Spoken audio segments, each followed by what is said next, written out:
Look at all the no audios. So let's start again. I am Keith. This is Life Journey Production Studios. Thank you, guys, for giving me those notes. I was so in tune to my intro that I didn't even see that the audio wasn't live. So again, we're going to talk about the lighting I have in my studio. We're going to talk about B-roll when we start tonight. And then we're going to go into a couple tools that I have. We're going to make this microphone go wireless tonight. Hopefully I'm going to make my phone go wireless with video tonight. And we're also going to look at one of the tools I have here in my studio that I love to use for video and for B-roll, and not just B-roll, but I use it for other shots as well. We're going to look at that. So thank you so much for joining me. I should look down here at the chat. I apologize. Man, thank you, Craig, Bill Sereno. Thank you, all you guys telling me where you're from and that I have no audios. This goes to show you when you are a one-man show, anything can go wrong. And I spend about 3 hours every Tuesday minimum getting ready for the live, just making sure I've gathered all the resources. I make sure all my macros are working. And I even have audio meters up there and I wasn't paying attention. So the other thing I want to talk about tonight, guys, is I want to talk about two things. The process of kind of producing a video, if you're going to upload it on YouTube, things you should think about in relationship to B-roll, and also kind of the processes that you need to go through and think about when you're going to do a live video. And obviously audio is one of those. So again, let me jump right in tonight. I was already kind of talking about it with no microphone on. So unless you could read my lips, let me start again. I want to start with our main topic tonight, B-roll. Then we're going to look at my lighting setup. I even brought my Einstein flash. I have 3 of them. I'm going to show that to you tonight. My mobile LED lights by Fotodiox. I have one of those here tonight. I have 3 of those, but I brought one in the studio tonight. I brought some light modifiers. We're going to look at those. And again, we're going to do a couple tricks here in the studio, and I hope that you enjoy tonight's video. But main topic tonight I want to talk about is B-roll. Now, B-roll, typically, my definition, and I said earlier with no audio, it's my layman definition, right? I'm not I never went to college for photography, never went to college for videography. I've been studying it now for about 15, 16 years. Photography really seriously now for about 7 years. Prior to that, I had a Panasonic Real camcorder. Prosumer camcorder. It only shot 720p, but it had microphone XLR inputs. It had ND filters, lots of cool features, and I've since then moved to DSLRs. But B-roll is that footage that you shoot, and obviously it could be a photograph, it could be a slideshow, but mostly it's that supporting video to help you tell the story. Or if you're doing a live stream, it would support what you're doing in the studio. For instance, right? When I did my son's NZXT unboxing, we did lots of what I would call B-roll, close-up shots inside his computer. And if you watch the intro video tonight, I had lots of B-roll that I've shot on my favorite lens, which we're going to look at here in a minute. And I had that in the still image tonight, and it was playing so that you could kind of get an idea what B-roll looks like. Kind of understand how you're going to use B-roll, both with a uploaded video that you're going to shoot and then produce and then upload to your channel, or maybe a video that you're making for a client, or maybe you have some videos that you're going to make available for money online, some training videos. I could have made my HyperDeck series a video that people paid for, but I wanted to just really encourage people and put that out on the YouTube channel and just really help use it predominantly to build my followers and subscribers. And by the way, if you have not subscribed tonight, I hope that you will subscribe. Let's see if my logo will play. Yeah, it plays on the lower third. So there's an animated logo playing right from my HyperDeck. And so if you've never had an animated logo in your studio, then that's what the HyperDeck is designed for. So B-roll supports what I call A-roll. And A-roll would be the main subject on the screen. And usually the way I look at A-roll is that when you're focused on that A thing, if you have a guest, then there might be 2 people on the screen, and having them both on the screen would be kind of that A-roll. You can hear them talking, you can see them talking. But if you were to cut away from them to show like for instance, when Adam Tao was on here, and if we had cut away from him and only showed an iPad as he was touching it, that would be what I would consider B-roll. When he's no longer on camera, even though his fingers are on camera, that, in my opinion, would be B-roll. When I was doing the NZXT unboxing footage with Bryson, I showed him opening the box. I showed close-ups of his new computer. We had the glass off so you could see inside the computer. We went into his room where he does his gaming, and we shot his desk. We shot his Stream Deck XL. We shot his mouse. We shot his monitors. I shot over his shoulder. I even shot him playing video games. So when he was talking to you on screen, that would be A-roll, but anything I was using to support that is what we consider B-roll. And I believe B-roll is crucial because it draws your audience in and it gives them information. If it's a movie and you're trying to set the stage that it's a winter scene, then you might go way wide and show that winter forest.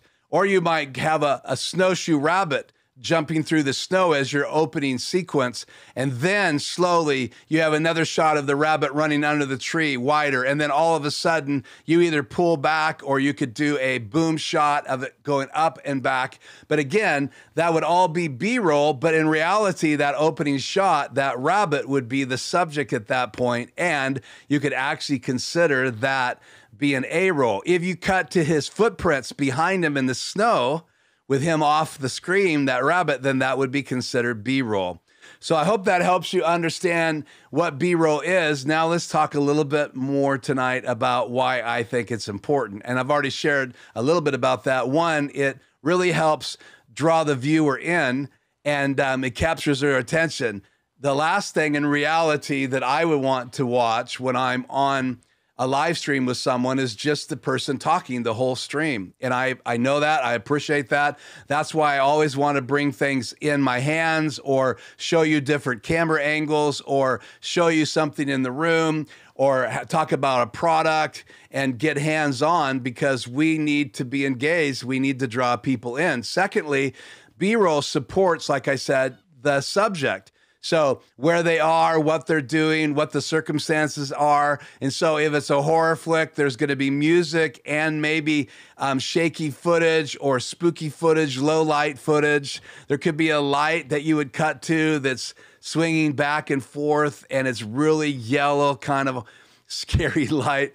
And so there's all kinds of ways you can use B-roll to not only draw people in, not only support the main concept of what you're doing, but you can actually also create mood with B-roll. You can create momentum with B-roll. And a lot of people's intro videos, when they produce them for their videos, are lots of little shots of the product they're getting ready to review.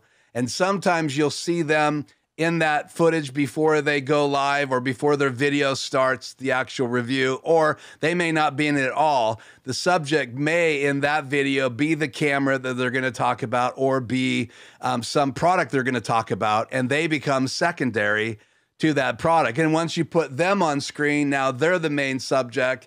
And if they put the camera in their hand, it's just like having a guest. Now you have two things that people are focusing on. And obviously how you position the camera and how you display the product is super important. So again, B-roll not only can draw people in, it not only supports and gives information about what you are trying to get across, right? Or what the product is or how it works, but you can also create mood and atmosphere with B-roll and how you shoot it and the direction you shoot it. And you know, the traditional Tom Cruise shot, right?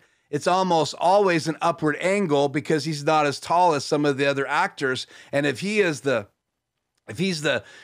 savior of the film, he doesn't want to be the small figure on camera. So they'll usually shoot with him camera forward, and the camera is going to be shooting up towards him. And that's what they call kind of a hero shot. So again, it can help draw you into a mood. And then if you add music and soundtrack and all of those things, now you've actually created a moment using both that A footage with the main subject and B-roll to support the main subject, to set the mood, to set the tempo, right?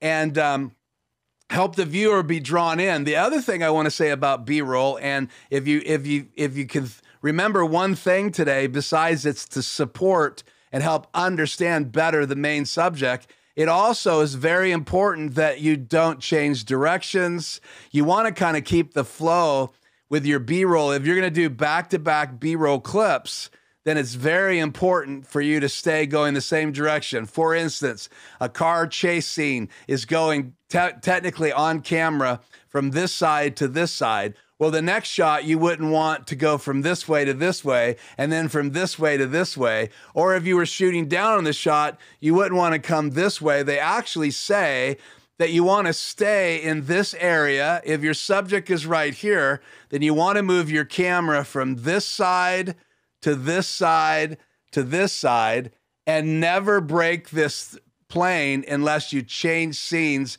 or you give your subject an opportunity to go off camera.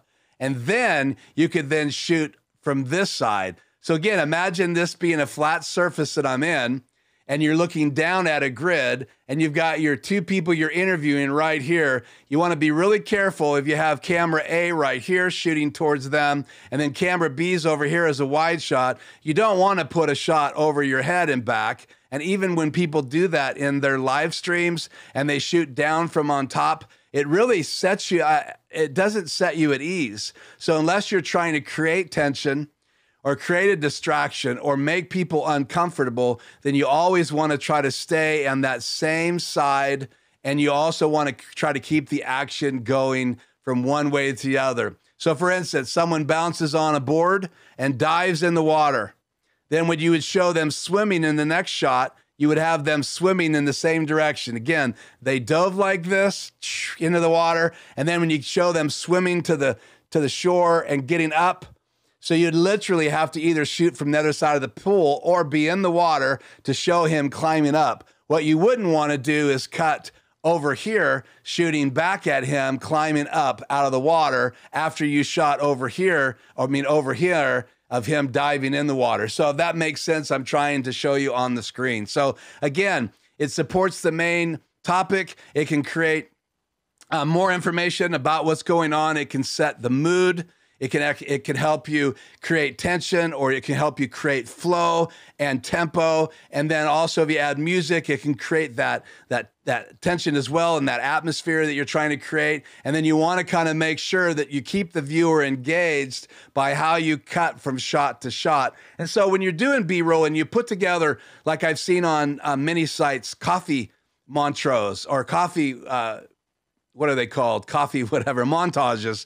You know, you want to make sure that flow stays like you would produce in a class. They would teach you these things in school if you were doing video production school of how you're doing that. That doesn't mean you can change the angle of the shot, but even how you position your shots and what you choose for B-roll is super important. So with that said, I want to grab my favorite camera here. I've been using for years now. And this is my 5D Mark III. And again, it's usually my Skycam up here. And it's got my favorite lens on it. This is the macro Canon. It's a 2.8, which means that's the aperture. And the reason I love this lens, it's a macro lens. I can shoot really close up on things. So like my little characters on my desk, I've shot, a lot of those shots that you see are shot either with this or my iPhone. Because my iPhone can get almost as close as this can get as well. But this is actually 100 millimeters, so it really brings those subjects in that are out there a ways, but it's also a macro. What a macro means is that a normal lens can't get super close and take a photograph. It has to have a certain amount of distance. And a lot of them have 3 meters of distance that they have to have. So it really has to be far away. So if you're doing photography and you're shooting a husband and a wife, a bride and a groom, you're shooting the flower bearer, you're shooting someone, you know, posing for ski gear or mountain bike gear, like when I did with my son. You don't want to necessarily always get in their space. And so these longer lenses, 100 millimeters and things like that, are great because you can stand a little bit far away. You're not in their private space, and you can take those shots and get really nice cropped in images. And so having it be a macro and being able to get in really close and actually bring the image in, this is a great lens for shooting like rings or products or things like that. And I use it to get up close to things in my B-roll. So if I was shooting inside that NZXT computer and I wanted to get right up on top of the memory chips that were LED in my son's computer, then I would probably use my favorite lens, and this is the macro. So again, it's 100 millimeter. It goes with my Canon. You can get macro lenses for Sony. You can get them from Nikon. You can get them from all of those camera brands that are out there, Lumix, and the rest of the brands are out there. I just have been a Canon shooter for quite a while now, and that's why I'm using Canon lenses. And the 100 millimeter was one of the first 3 or 4 lenses that I purchased. And this was on here today so I could shoot some of the close-up B-roll that I put in the intro trailer tonight. And so, again, I can shoot photographs with this up close. Like if I wanted to shoot that ring, I can shoot that ring up nice and close. Or if I wanted to shoot video, I flip over into video mode. This is a great camera for photography. I would probably recommend you get something newer now, like the 5D Mark IV or the EOS R, which is a mirrorless camera. But and they don't time out. In fact, the EOS R will actually will let you put 4K out of the HDMI out. The 5D Mark IV will only do 1080p, and that EOS R will do 4K, 30 frames per second, 422 out of the HDMI out, and this camera will do HDMI out 1080p, but this camera times out after about 29, almost 30 minutes. It shuts down and you have to turn it back on. And if you've been on my channel before, you've seen me have to reach up and turn this camera on when I use it as a sky camera. But today, so I don't have to take my other 2 cameras down. This is my 5D Mark IV and the camera right back here, which I've cut to many times before. This is my EOS R and a great camera. And so let's cut back to my main logo here. And so this is a great tool for shooting photographs, short B-roll footage. It's great. Because you're not usually shooting 30 minutes of B-roll footage at one time. So that's why I'll get it down to do a lot of my B-roll. And when I'm streaming 1080p, this shoots at 1080p. It won't shoot video at 4K. So it's a perfect tool for doing B-roll for projects. So I could have this at a photo shoot, have one lens on this one. I could have another lens on my 5D Mark IV, and I could also have my EOS R on a mobile rig or something like that to shoot video. So let's hook this back up here real quick. And then I'll show you what it's hooked onto here.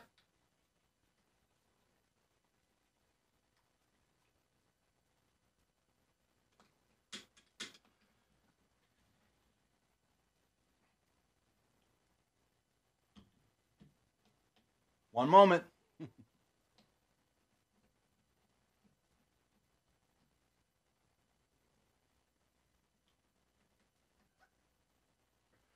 Okay, so let's try to go mobile here.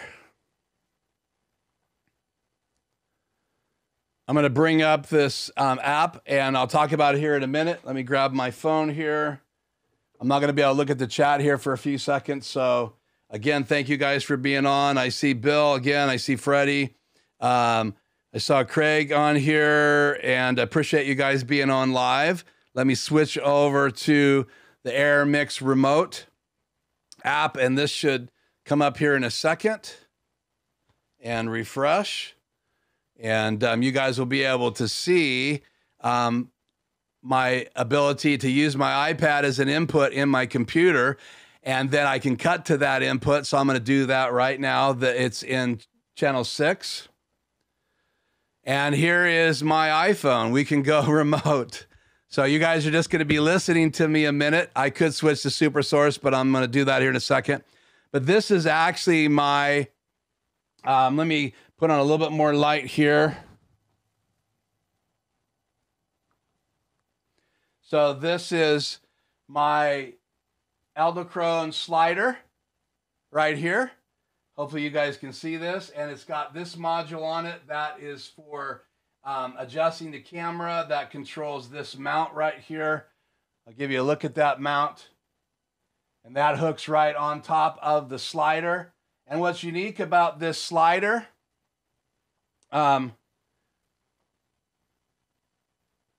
is that you can not only control the top angle, and you can see the camera moving right now,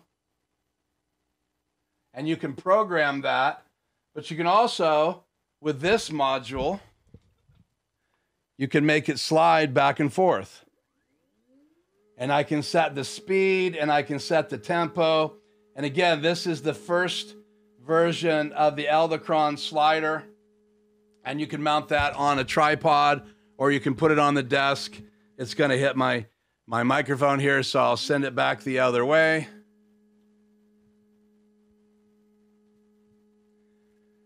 And once I turn this adapter on, let's stop that. If I was to go in here and set this at where I want it, 19 inches away, and I tell it what I want it to focus on. So let me turn this whole piece here. And let's say I wanted to aim this down, right like that. And I want to guess about how far that is away. We're gonna say it's about 6 inches away from my camera. And I hit enter, target's active. And so now as I go back and forth, it's gonna track with what I had it focus at. So that means that I could keep it focused on one point and have it go back and forth without it having to lose sight of its main subject.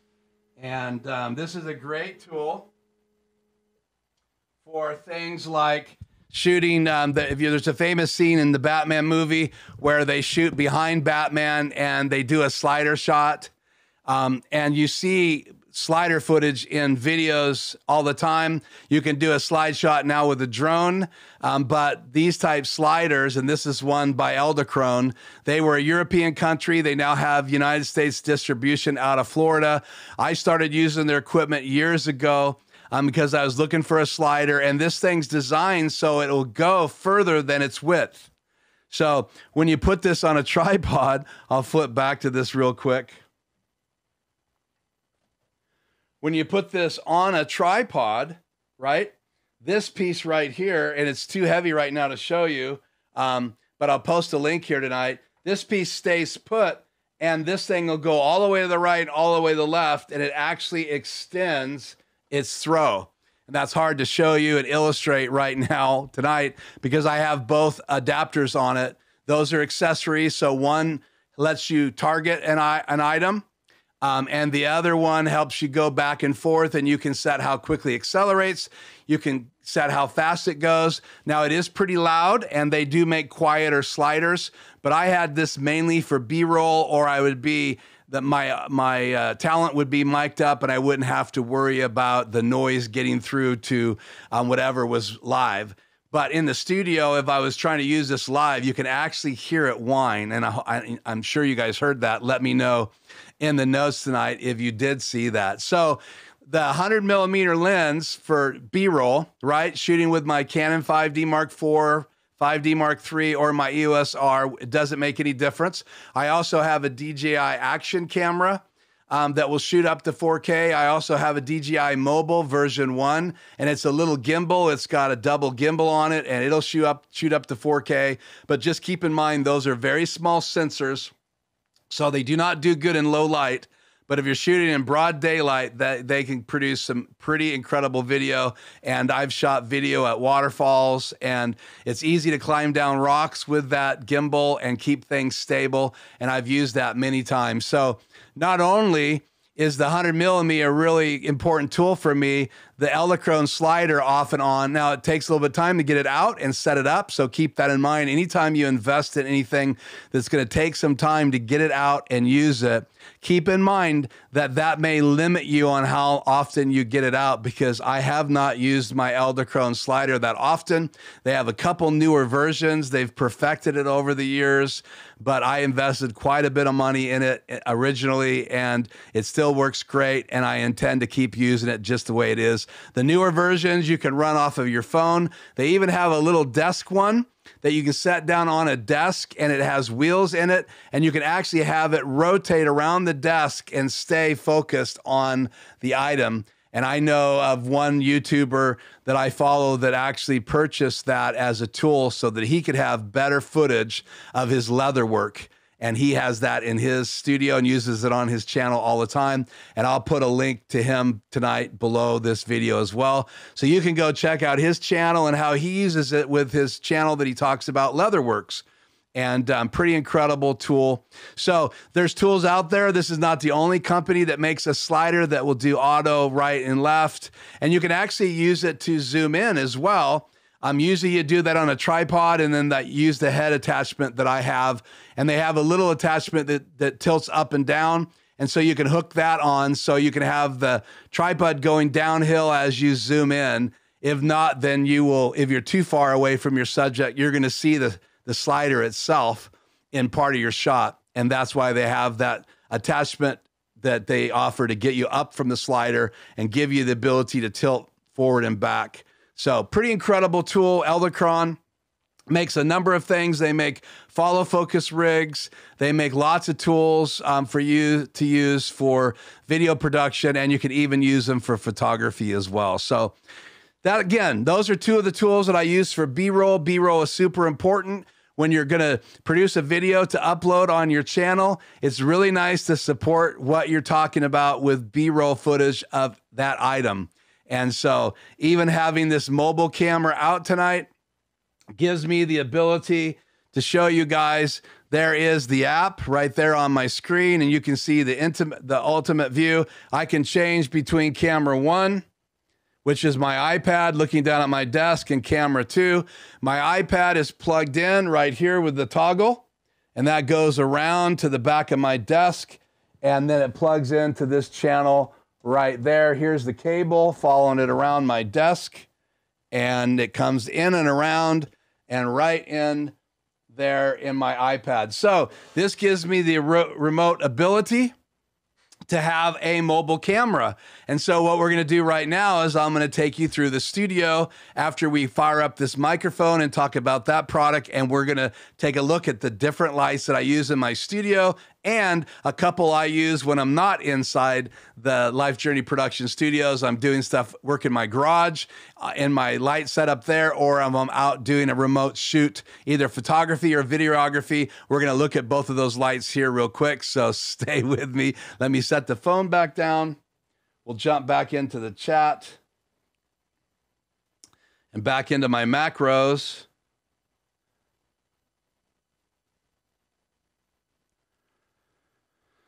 So just looking to see if anybody else is on here.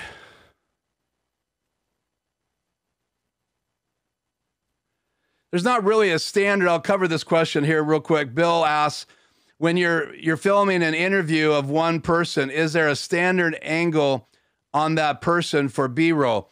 There's not really a standard angle, but let's say, for instance, he was holding an item in his hand.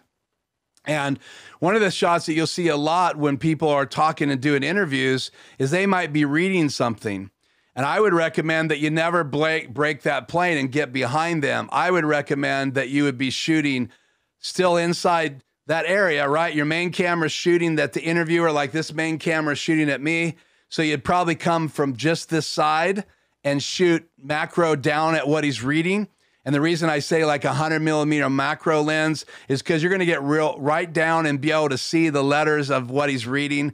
And so there's not necessarily a standard way. There's some rules that we can talk about, and maybe we'll cover those in a later video. I've touched on them tonight. And that's kind of saying don't break the center plane. So if you're shooting on this side and your subject's in the middle and we're looking down at the shooting location, you'd want to stay in this plane, right? Or if you're in a long building and you're shooting a subject right here and your camera's down here shooting back at your subject, then you would not want to cut this plane right here, anywhere around here. So if you were shooting B-roll and the subject's still in the shot, I would want to see you stay in that side of the frame, right? Or like on this side of where my camera is. So I could shoot from any of these angles at my subject. But you'll see a lot of interviews, they'll have a wide shot and then they'll have a close-up. And a lot of interviews, they'll do either one of two ways. They'll shoot straight on, but a lot of the interviews you're going to see is you're going to see your subject kind of in the third of the shot talking to an interviewer over here, and you're the third person listening to the interview. So if I was interviewing, you want to leave this part of the camera open because I'm looking that way. So you want more space on this side, and then you want less space on this side because I'm turning this way, and you don't want to put me in a room. You don't want it to look like this. This is a bad shot. But if I was turning this way and interviewing, right, talking to someone interviewing me, that I would want to be on this side of the camera, and I'd want this side opened up. And usually they're talking to the videographer or whoever it is off camera, and you could have it like this, or you could have it all the way like this, but they're usually slightly at profile talking to someone that's right across from them. And I would say this is too far profile. This is kind of a standard interview shot, and usually they're talking right to this interviewer, and the camera's right here, and that's the viewer, the third person in the conversation listening to it. So hopefully that answers your question, Bill, but B-roll mainly, as long as it feels like it doesn't hurt the flow and you don't change directions, like if you're shooting a car going by, try to always make sure your cuts keep the car or the person on the bike or the guy on the unicycle or even someone on the trapeze. It's kind of interesting because if you shoot a trapeze, you got a person swinging both ways and it creates a tension. If you've ever watched that, a wide shot of trapeze, it really creates tension because you got movement going both ways. And even if they're elegant, it does create a little tension. So if you're trying to create tension, you can use that as a way of creating tension with your edits, but you don't want them to take away from that production. So again, I hope that helps you. So let's switch here. So tonight I want to also talk to you about this product. This is a wireless microphone system, and it's by Vive, and I saw this on a video review, and it looked like it would be a great product for me to add. They make a phantom power version, which is what this is, and they make a non-phantom power version. I've actually been able to use the phantom power version on regular microphones, depending on what microphone it is. Sometimes I'll get some breakup sounds. I do not have the non-phantom power. I like to use this on my boom mic so that I don't have to have a cord hanging down a boom pole into my portable rig, but you got to be careful because these guys can pick up interference.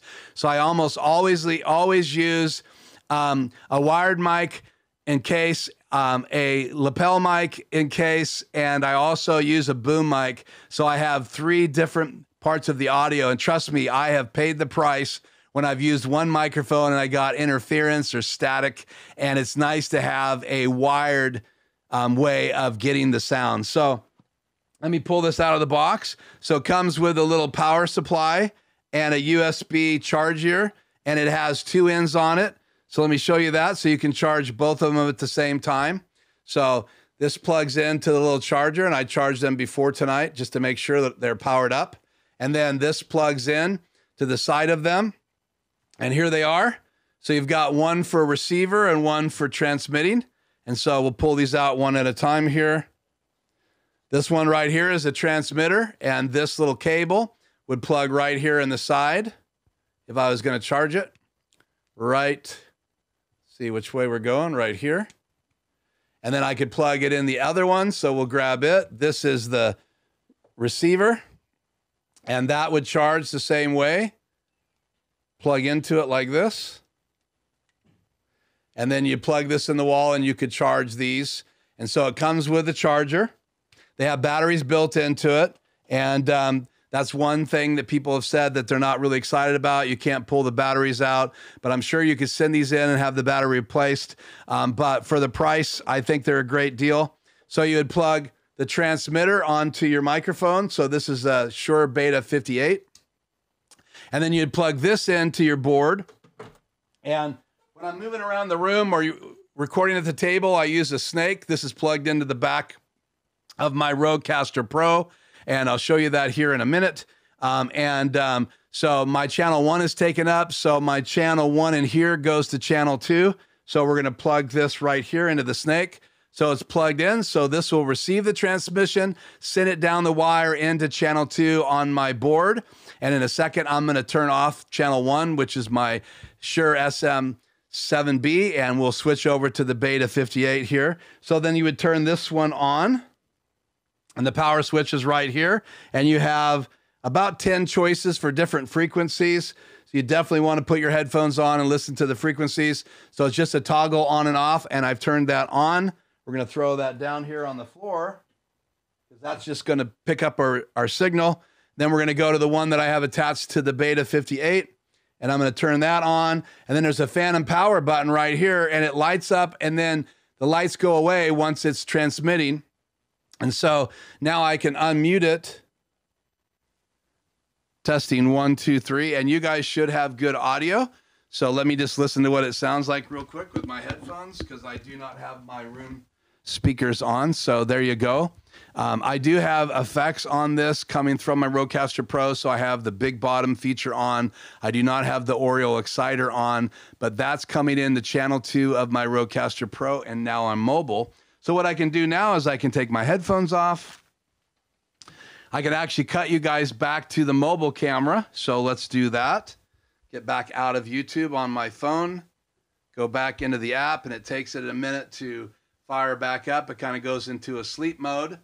And then as soon as I see that come live, we will go back to mobile. Here we are. We're going to go mobile here real quick. And back to channel 6. And there you have it.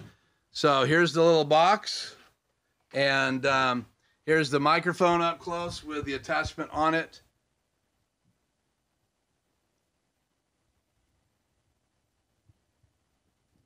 And then we'll go look down here to the snake. It's down here on the floor, and there's the other going into my snake, and that goes into my board. And now I want to talk real quickly with you guys about my lighting setup. So that light right up there, blinding you, is my Elgato key light, and that's the key light 1. And then this is my key light 2 right here. And they're really good because you can use those. I'm going to switch mics here real quick. I can use those here on my desk with my Stream Deck. So if I get this up, I have the ability to turn off light 1 right here. And I set this up using the software on the Elgato app. And so I can raise and lower the light on my left. And the light that I'm using tonight on my face is this light right here. And I can program that. I can turn the lights off, turn the lights back on again, just with the push of the button. And then I usually turn them up a little bit. That one was on 70, or actually 50. And this one was up on 100% tonight. And so there you go. That's a view of my Rodecaster Pro, and we're using channel 1 and 2. So I just went back to the handheld microphone, and you can see the signal right up there. And there you go. It's a great little tool for me to be able to take a microphone mobile and show you guys my lights. So again, there is light 1, and there is light 2. And then now we'll switch back over to this view. I want to show you guys real quick that I have the ability to turn my Godox lights on as well. So here's the remote control, and those are 2 lights overhead. We're going to go look at them here in just a second, but I switch this switch, and those lights come on, and they're the 2 lights that I use on the table and for my chair set. And I have one of them right now as a hair light. You can see off camera here, and I'm going to go wide. So there's that softbox, and that softbox right there is by Nice Photo, and it comes with a grid, and it telescopes out like an umbrella, so you don't have to put the rods in the fabric. You just reach down there and you squeeze it out like an umbrella, and it pops into place, and then you drop the diffusion in and you drop the grid in, and that's great because that grid keeps the light from spilling out the sides, and that's a great thing to have in the studio, just to be able to grid that. So let's switch back to the other mic. So I'm back to the handheld microphone. And again, this is the remote control. It did the UL150s we're going to look at right now did not come with a carrying case. Did not come with the soft boxes. They're extra. It just came with the light, and I'll talk to you just a second when I'm showing those why I like those lights. I ordered this separate, and I ordered the soft boxes separate. So let's pop up there and let's take a look. And right now, let's switch to a Supersource tonight. So let me get my macros open here, and let's go to Supersource 1. And then let's switch output 2 under Supersource in the software. We're going to switch to, and box 2, we're going to switch to box 2. We'll switch to input 6. So there's our mobile cam. I'll make it live here. So now, and you can see that this app with an iPhone does not completely fill the frame. So that's one of the downsides of using this app, but still a great tool for me to walk around the studio.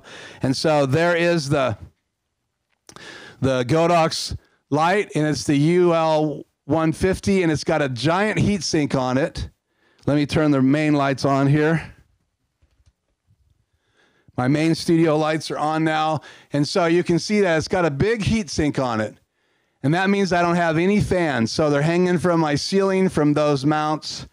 And here is the main power supply for the Godox lights. You can see that that's at 13 right now. Out of 100%, it's at 13%, and that comes down my wall, and it plugs right here in my studio.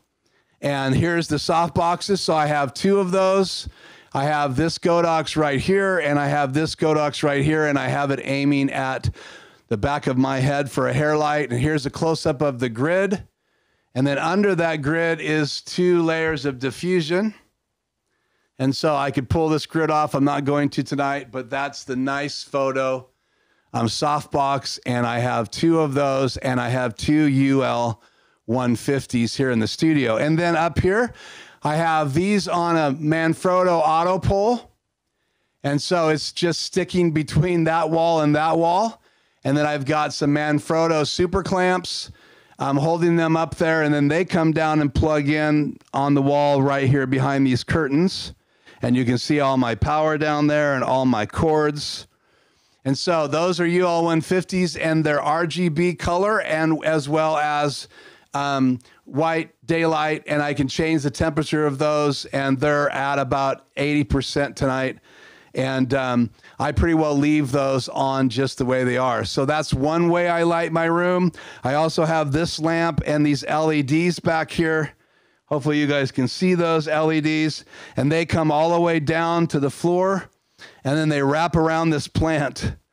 And that's how I'm using those LEDs, and I can actually change the color of those. And I know you guys can't see me all the time when I'm walking around on these Supersource, but I still wanted to be semi on screen while I do that. So let me switch back.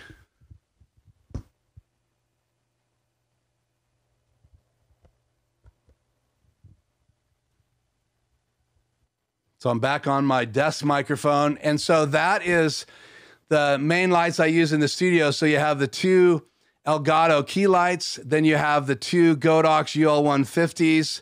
Again, they are quiet because they have heat sinks. There is no fan in those.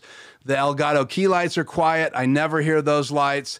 And the UL are the great Video Maker 50RSs, which are those lights up behind me, hanging on that Manfrotto auto pole. Those are also very quiet, and that's why I have those lights. So I have the overhead lights that I use when I'm usually not on camera, which I have on right now. I also have the 2 key lights for my desk lighting. I can also turn this Godox and that softbox on my head for a hair light, which I've been doing a couple times here on the lives. And then I have my 50RSs out there, and great Video Maker makes a number of different lights and different LED lights, and those are great as well. And Godox makes lots of lights that you can get different powers. They just came out with a UL60, which is 60 watts instead of 150 watts. And that light is less money, and it's also got the heat sink, and so it's quiet. The other Godox lights, I hear you can take them up between 40 and 60% before you start hearing the fan kick on, but I can run my Godox lights all the way up to 100%, and I do not hear any sound. They do put off heat, so keep that in mind when you're deciding on getting lights. So we've talked about B-roll. We've talked about the different reasons and how it complements what you produce, either uploaded video or even live video, you could cut to B-roll. And when I'm showing you just the lights, that's pretty much B-roll because I'm not on camera. You can hear my voice, but you can't see me. So that's kind of like B-roll. So B-roll really helps people out, and the more you understand it and the more you use it, the better off you're going to be in your productions. We looked at my favorite lens and my Canon 5D Mark III that I use for just mobile B-roll here around the house, so I don't have to pull my two main cameras down.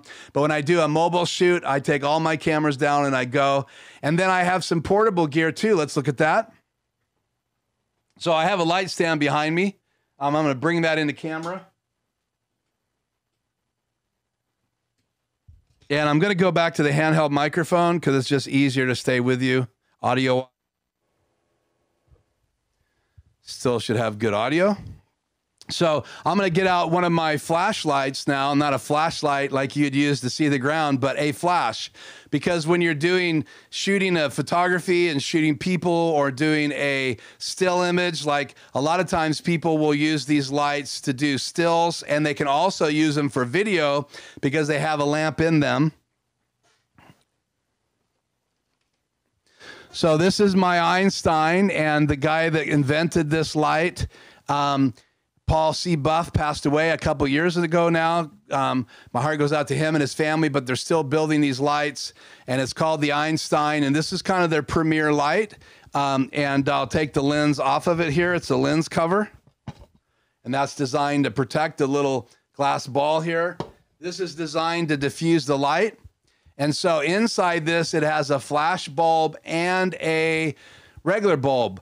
So I can set these up. I can turn them on to whatever power I want them at. I can see what the light's going to look like because it gives you regular light.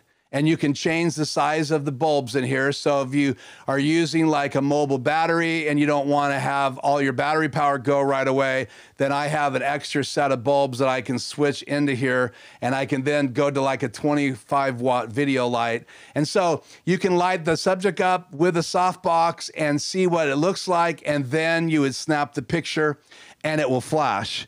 And these Einsteins do not have a mobile flash transmitter built into them, but here in my pocket I have one, and this is the Pocket Wizard, and that plugs right into the top of this light. I'm gonna switch microphones again. So this would plug in right here on the top of this. So pull the little base off. You put on top of your camera the transmitter that comes from Pocket Wizard, and then this plugs right into the light. And then you can set these lights up as A, B, and C. I have a light meter by Seaconic that actually lets me control the Pocket Wizard, so I can change the brightness and change the settings right from my light meter. So I can take a light meeting, turn one flash down, turn the other one up. And I have 3 of these. Again, one for a hair light, one for a fill light, and one for a key light. And that's typically what you're going to use to shoot high-end photography. And these are very good quality lights. So you just pop it.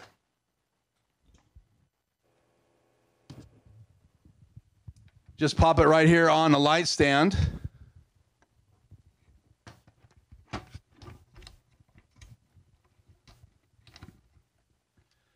Put some kind of attachment on it. So let's see what I have here tonight.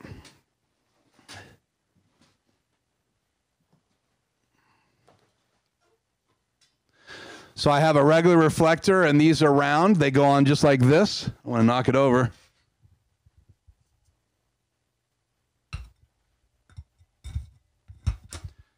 I like them because they go on really fast. It just spreads out, and then it grabs a hold of that.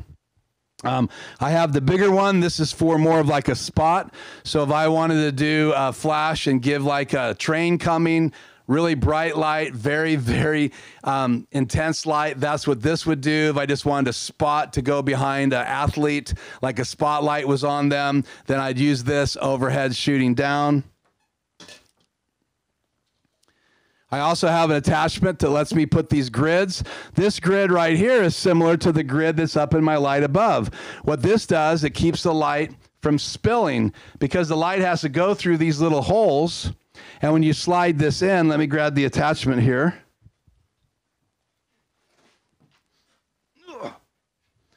So that goes in this attachment. So let's switch real quick.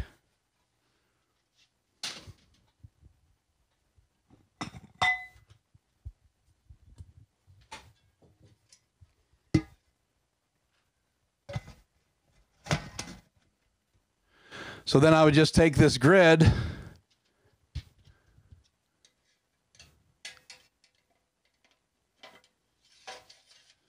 drop it in like that, and because the light has to go through these holes, it doesn't spread right to left. And so that's something really important to know. Hopefully I'm not peeking you guys out with the sound. I apologize. So that's the Einstein lights. They're flashes, but they can also put off regular light, and I'm sure you want to see it lit up, so let's light it up. Not knock it down.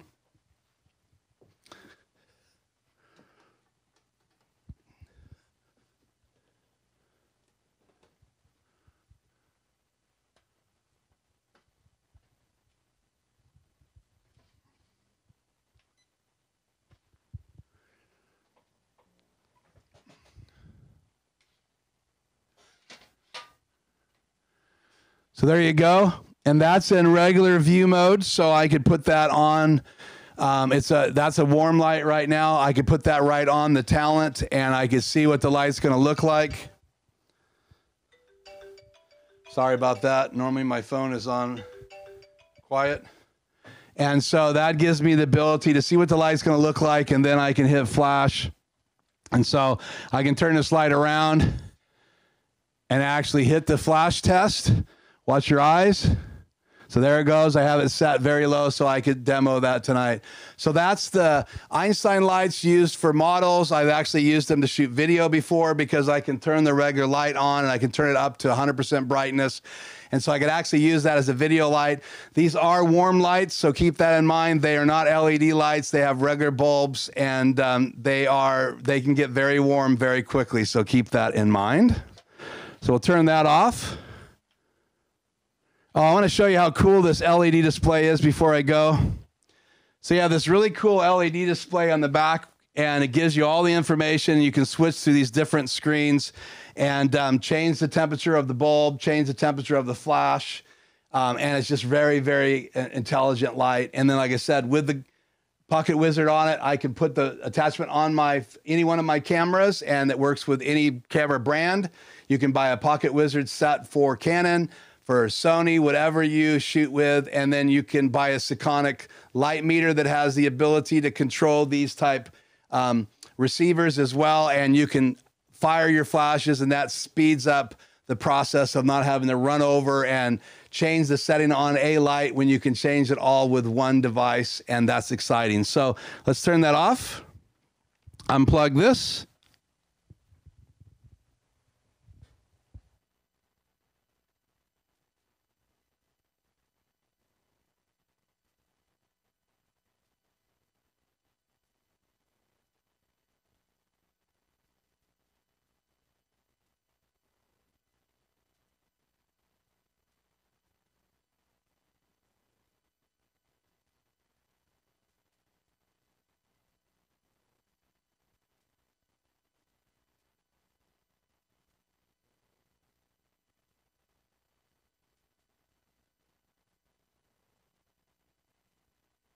And this light right here, you can see it's very bright.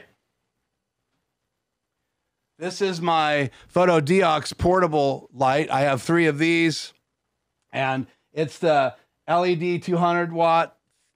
And so they're 200 watt lights. I use these for mobile shoots. I've used them indoors, outdoors, with soft boxes, without soft boxes. I've used them with reflectors.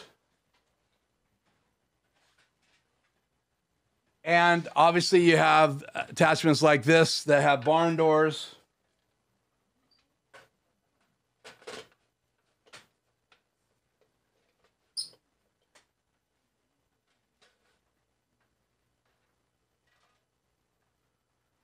So we also can do what we call shaping the light. So with these barn doors, I can shape the light. I can turn it up full blast right now, and it's not going to blind you because the light is not getting a chance to go that direction because I got the barn doors on it, and that's another really cool feature. So these have a power supply. I'm going to show you that here on the floor. So let me cut back to this camera, camera 6. Well, we got to get you to camera 6. And so here is that power supply right here.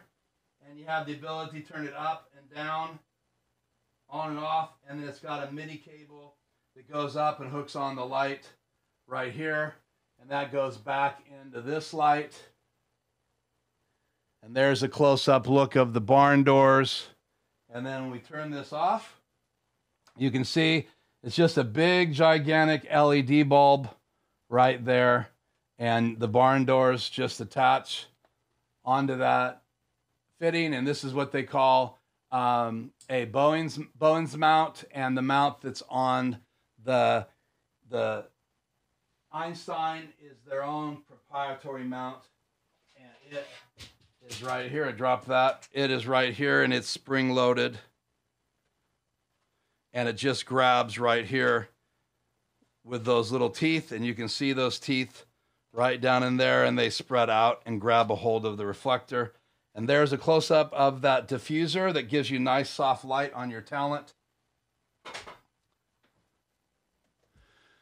That's a lot of stuff. Guys, you have seen my light kit. I have the mobile set by Fotodiox, and those are 200-watt lights. I have the UL150s here by Godox in the studio with nice photo softboxes.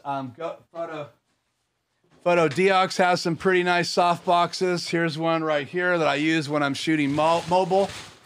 And it attaches like that. And these are those softboxes I was telling you that they expand like an umbrella. So inside here, I'll spread this out. And I actually leave the diffusion in here. Let's lift this up, pull it out so you guys can see. So inside here, you can see it's just like a big umbrella. You push that feature in right there and it snaps into place. And then you put your diffusion together, and then that hooks on with the Bowens mount. And that's these little tabs right here. There's 3 of them on a Bowens mount. So anytime you buy a light fixture, you want to make sure you buy the light fixture or the diffuser. You want to buy that diffuser that fits your particular lights so that you don't get the wrong thing. And I have 4 of these, 3 of them around. I have one that's smaller, that's softbox going up and down. And then I have 3 softboxes that go with my Einsteins, separate softboxes, a number of attachments. And I was going to tell you,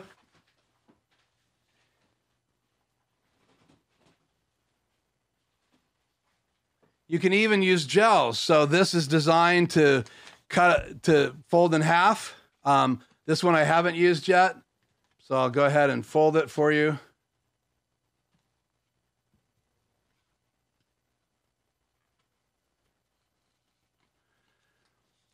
So that slides in that slot, just like the barn doors slide in, and you just put this diffusion inside there, and you have different colored diffusions.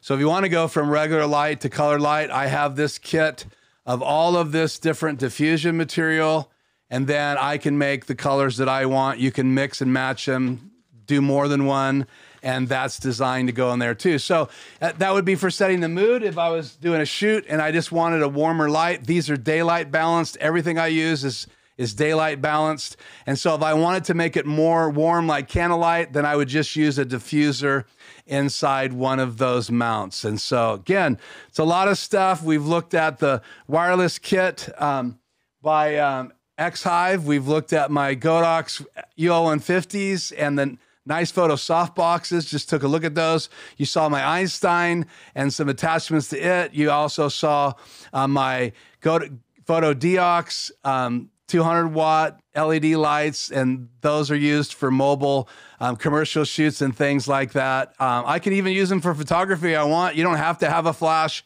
You can use your LED lights and leave them on all the time. There are some advantages of flashes because you can get them very intense and very bright, and you can actually use flashes to overcome sunlight a lot easier sometime with expensive flashes than you can with LED lights, because they can go to full charge and then hit a real bright light for a short burst till you capture that exposure. So I'm sweating. Boy, I tell you what, that's a lot of work tonight, but let's do some Q&A and see if you guys have any questions here. I apologize if you didn't have perfect audio tonight. Apologize if you didn't have perfect video, but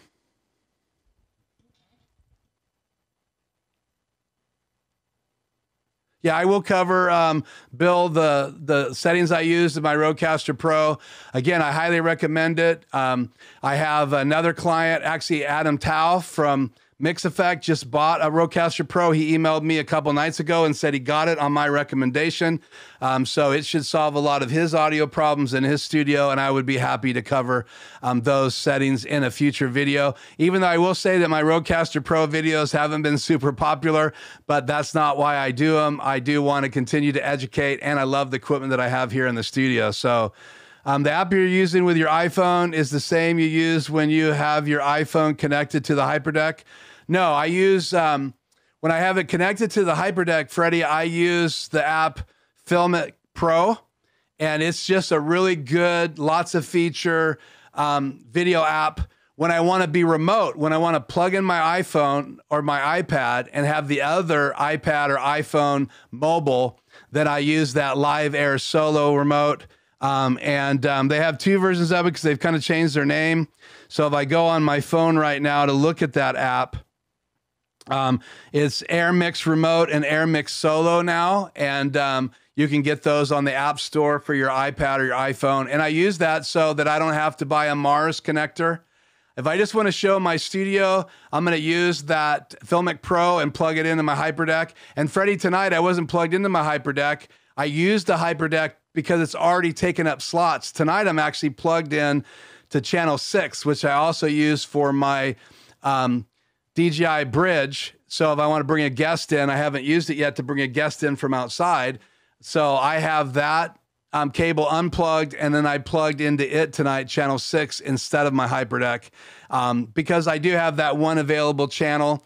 But once I'm using my streaming bridge, then I would have to bring a mobile camera in through my HyperDeck. And the reason I use my HyperDeck is it's already plugged in to my ATEM Mini Extreme ISO. So why take up another channel if I don't have to, unless I'm playing a video and want to show you a mobile cam at the same time, then I would have to use channel 7 for my HyperDeck and channel 6 for my mobile camera. If not, then I can choose between a video or a mobile camera in the HyperDeck by switching from play mode to record mode. And you can now do that in the Mix Effect app.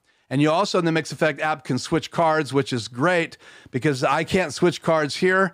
On the HyperDeck, I have to plug one in, plug the other one in, and it'll read it. But in the Mix Effect app, now I can change cards and it'll automatically read it, which is great. I can also switch between play mode and record mode. And so I love what Adam Tao has been able to do with the app, and we will have him on to talk about those features here very soon. So, okay, so any other questions that we have, guys, tonight that you want to ask me about any of the equipment I had?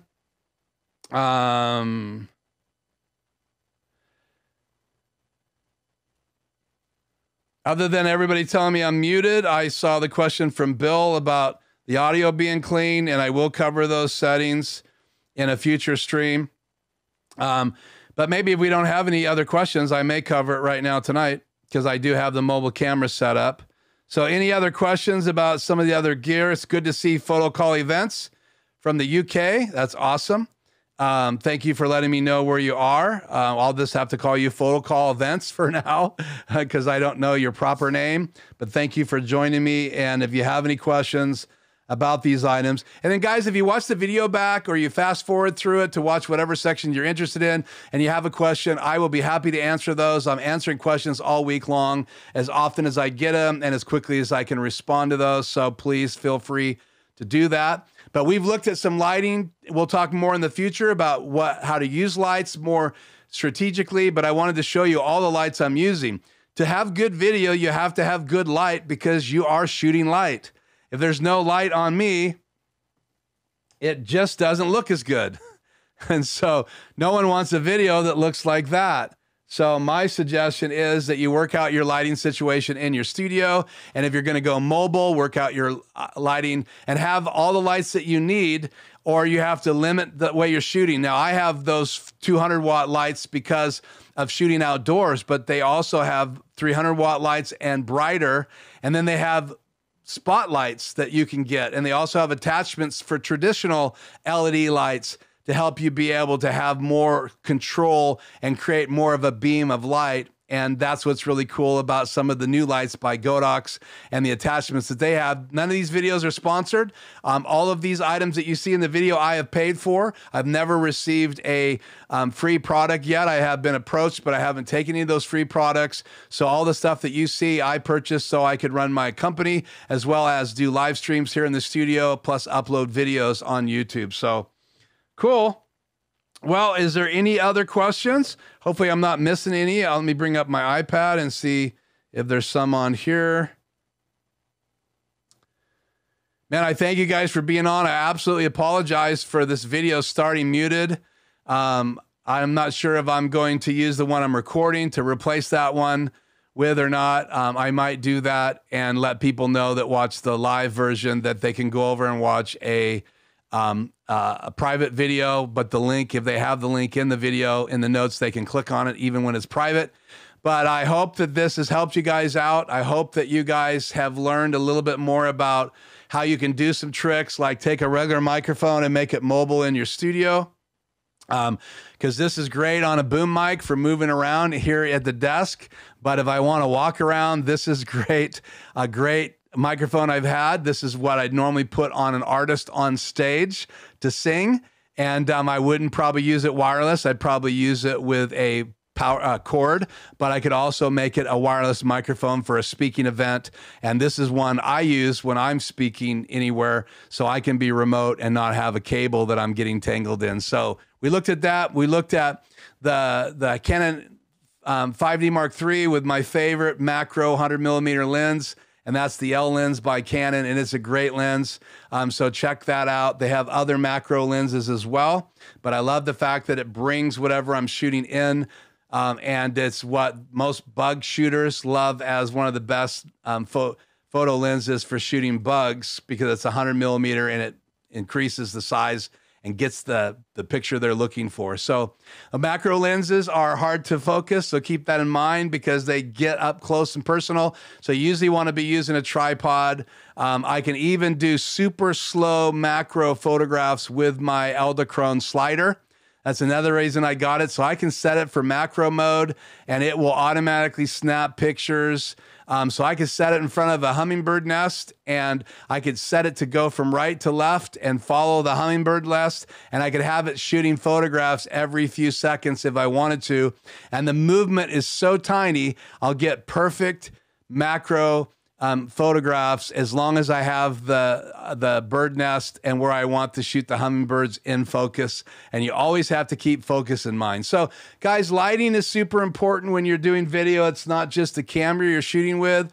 Obviously, if you have great light and you have a great camera and a great lens and great audio, then you have the chance of having a great video for live or for uploaded video or for an event. And so keep in mind that those three things are important. And if you're not always at your desk, you're also going to be moving around, then you may have to have lights at your desk and also lights at your table, because you don't want to have to do all the takedown and setup time. If you're working like me, it's nice to come in the studio and have the lights already mounted on the ceiling. And all I have to do is set up my table, and I can grab a microphone or plug into my Snake, my Rode pod mics, or my Rode NT3 condenser microphone, which I've talked about here on the channel. So again, you've even seen some microphones tonight. I've used my Beta 58 and my Shure SM7B. And so these are great microphones, and you should probably check these out online as well. So man, guys, it's been great. I think it's been a longer video than normal. So unless there's any other questions, I'm just looking here real quick. I don't see any more questions. We will say goodnight. And again, keep watching. If you haven't downloaded Mix Effect, the 1.07 brings in all of the HyperDeck features, fixes some bugs as well. So shout out again to my friend Adam Tao for a great app. I was using the macros tonight, and I'm going to switch over to macros on my screen right now. And this is the macro page. And when I hit the outro video, that's going to play my outro video. And so I'm very thankful that I can just have this on my iPad and just tap that button and that outro video will roll. So thank you for being on the channel with me tonight live. Thank you for subscribing, liking these videos. It does make a difference when you like them. And if you give it a thumbs up, if you've enjoyed this information, I would appreciate a thumbs up. I apologize again for the audio. I should know better, but it just lets you know that guys like me make mistakes as well when we're live, and that's perfectly fine as long as your audience is cool with it. So thank you so much for being patient tonight. And I will say goodnight, and we will see you next Tuesday at 4 o'clock. And I have another interesting topic to talk about then. And I probably put that still up here in 3 or 4 days so you guys can get ready for that. And let me know if you have any more questions tonight, and I'll see you. I'm Keith. This is Life Journey Production Studios, and I'll see you guys in the next video. Later.